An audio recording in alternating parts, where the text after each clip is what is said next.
Ladies and gentlemen, may I suggest that immediately, for the next 2 or 3 minutes, take your photographs with me out of shot, and then we'll get down to the interview. Go on. Thanks very much. I want to be out of shot. Take your photographs of James while I'm not there. No, come on.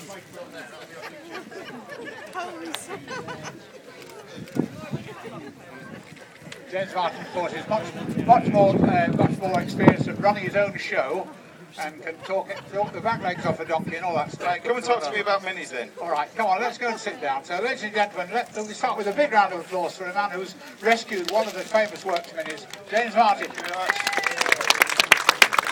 Now then, James, we don't usually get people as important as this. It's not me, it's just me. I've got to ask you straight away, why an X-Works Mini? Because I know you've got a love for classic cars. So where did the love come from? The story of the X-Works Mini was my mum's partner, a guy called Peter Smith, who used to take photographs for the RSC in the RSC rally in the 60s. Was a Mini fanatic, and he used to navigate on a couple of the local rallies around Dalby Forest in Yorkshire and stuff like that.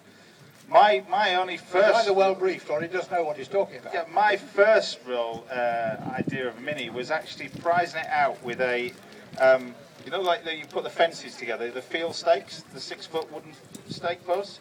I prized my sister's 275 GT out of a tree, 12 foot high. She was wedged in between the V of a tree. She said she swerved to miss a deer, and it had gone straight over the top of this thing, and it was wedged in this tree. So I remember that was my first real close-up encounter with a Mini. We pulled it out, and it started straight away, and we drove it back. It was a little bit wonky, but we drove it back home. And then, honestly, with that Works Mini, honest to God, I actually went into the auction to buy a poster.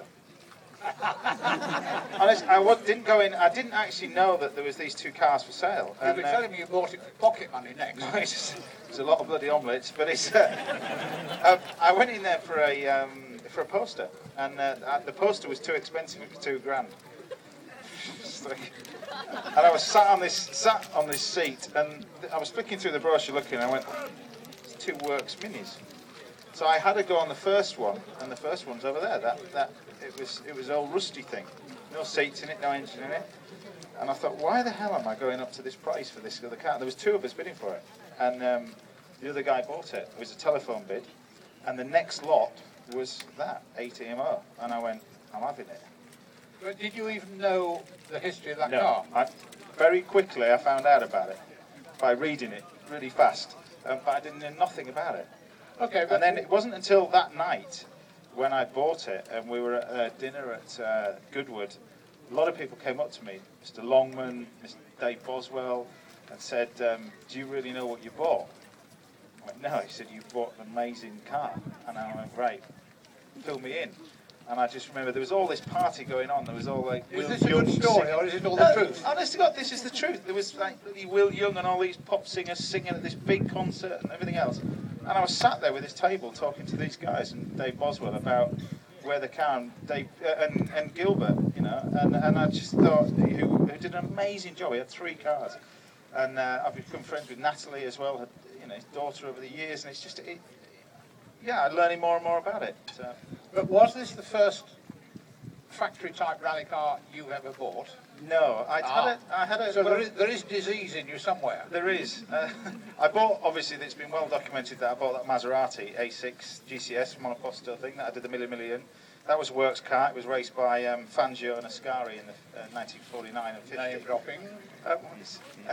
But it was raced by those guys, and then I subsequently bought a Lancia Stratos Group 4 rally car. Does the Stratos fit you? They don't fit me. Yeah, it does. Just and then Formula 1.